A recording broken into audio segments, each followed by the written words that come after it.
guys, before we start today, I just want to apologize for the dodgy lighting. It's really overcast here today, so I'm just trying to do my best with overhead lights and lamps. So yeah, apologies for that before we kick off. So today I wanted to talk to you guys about conferences and how you can get the most out of any conference that you attend. Recently, I attended a research conference specifically aimed at creative writing students and their supervisors. Though I have attended writing conferences before, and I've certainly gone to many writing festivals, this conference was noticeably different.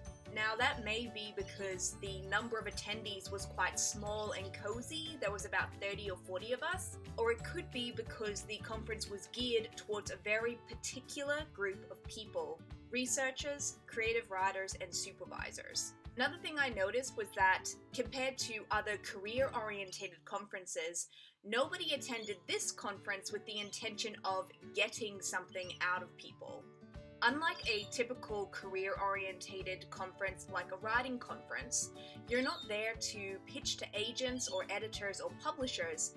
Instead, this particular conference was really about making connections with other people who are on a similar research journey as yourself.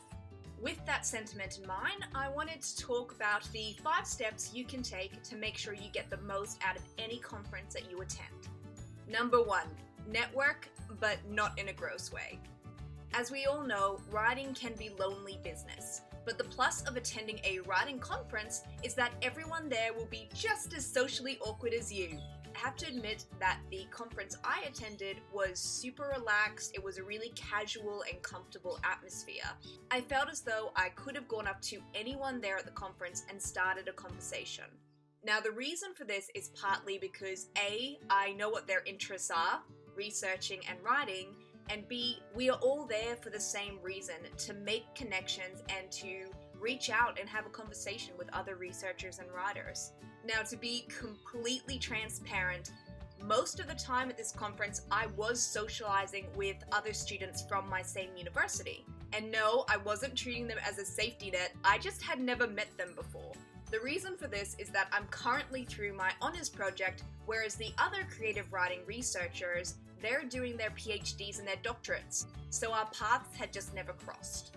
That being said, I did have some great chats with other supervisors and students from other universities, but I have to admit that most of my break sessions were spent with students from my own university. Step number 2 is to put a face to a name and introduce yourself. There were several lecturers and researchers whose names and publications I have come across in the past, and personally, I think it's pretty cool to see the real live human being that is behind the journal articles you've read or who help run the journals you've submitted to.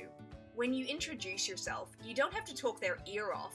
A quick hello and a comment on a recent paper of theirs that you've read is all you really have to do. Step number 3 is to learn from others. One of the most exciting things that came out of the conference was the ability to hear from other students who are further down the path than myself. Obviously, everyone's journey, I kind of hate that word, is different, and yet there were several topics that came up repeatedly over the course of the 2 days. Here's just a few. One topic that came up a lot was the need to manage time and stress. I don't think I need to unpack this one too much, but one of the biggest issues for students was a desire to reduce their stress levels and to become more efficient with their time. Obviously, there is no one-size-fits-all to this problem. However, some of the advice that did come up during group discussions was a need to figure out a system that works for you. Students and researchers need to figure out if they're a morning person or a night person, if they're self-driven or if they're a procrastinator, if they're good at meeting deadlines or not, if they're good at handling stress or not, if they're good at prioritizing, organizing, researching, writing, editing, rewriting, analyzing, and on and on and on. You have to figure out what your strengths and weaknesses are. That way you can put procedures in place to hopefully counteract the weaknesses. For example, if you're a procrastinator, then maybe you can set up fortnightly meetings with your supervisor, or maybe you can have a weekly accountability meeting with another student. Only you can design a system that is going to work for you, your lifestyle, and responsibilities. And this is one step that cannot be winged. In terms of time management, One researcher pointed out the need to see the project in terms of blocks. You may spend 2 or 3 mornings doing nothing but reading and note-taking, and then spend the next week writing.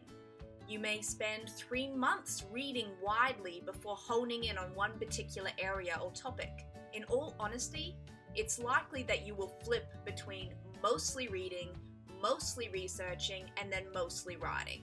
To aim for a balanced day is to set yourself up for failure or burnout. You only have so many good hours in a day, so you need to prioritize your tasks and figure out what has to be done now and what can be done later. Another trend that popped up amongst Ph.D. and doctorate students was this experience of the last 6 months being really intense. Almost every student and supervisor commented on this 6-month period. This may be due to the large volume of revisions that have to happen in that last 6 months before you make your final submission. This particular tidbit about the final 6 months was one of my biggest takeaways from the whole conference. This final sprint may be totally unavoidable, but now that I know that this is a trend amongst other researchers, I can put procedures and processes in place in the hopes that it will at least minimize that effect on me and my own project. Another topic that came up a lot was stress, again, and mental health. The pastoral care offered by your supervisor is one thing, but there is a host of other ways to prevent yourself from going insane. One way is to become engaged with other researchers and to build a sense of community. I know that at some universities, the creative writing students have weekly on-campus meetings, monthly dinners, or they attend conferences or other writers' festivals together. Weekly meetings don't have to be purely social. You can use this time in a practical and constructive way. You can practice your confirmation presentations, get feedback, show each other your creative work, and get critique on journal articles you're planning to submit.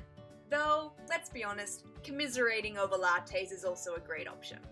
Another note on mental health: if you've noticed that you haven't worked on your project in a while, or maybe you're starting to slip into depression, burnout, or some other distressing mental state, it's important to know that there are counselors and resources available through your university, so don't wait to seek help. Step number 4 was look out for opportunities. One of the most exciting and unexpected things that came out of the conference was the opportunity to collaborate with other writers on other projects.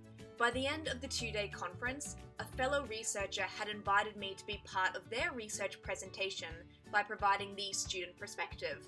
Students from my own university decided to start an on-campus writing group. I joined the conference committee for next year, and I volunteered to be part of a different conference that's running at the end of this year. I didn't attend the conference with the intention of seeking out opportunities. I just wanted to learn and connect with other writers. The opportunity to collaborate with other writers and to join new communities was just an added bonus. Tip number 5, which is a little bit different, is to go for a walk. As writers, you would think that we would have no problem sitting for 8 or 10 hours a day. But by the end of the second day, I was eating my lunch while standing up and I was tapping my toes during seminars. As it turns out, sitting down for long periods of time is kind of uncomfortable. So I highly recommend that you go for a walk before the conference starts. The reason why you should walk before the conference is because A, you're going to be totally exhausted by the end of the day, and B, if another writer invites you out for a coffee or a drink, you don't want to miss that opportunity. This final tip may seem small and trivial, but I promise you it's an important one. So there you have it, guys. Those are my 5 tips to make the most out of any conference experience. I know this video is quite different to topics I've covered in the past, particularly since it's really driven towards researchers and creative writing students. But if you found any value in this video, please leave a comment below. If you would like more videos like this, or if you don't want more videos like this, that's cool, just let me know. Feel free to subscribe and know that you can always check out my website, taraeast.com. If you subscribe to my weekly newsletter, you'll receive a short story right to your inbox, and I am also on social media, Facebook, Instagram, and Twitter. Thanks guys, and I'll see you next week.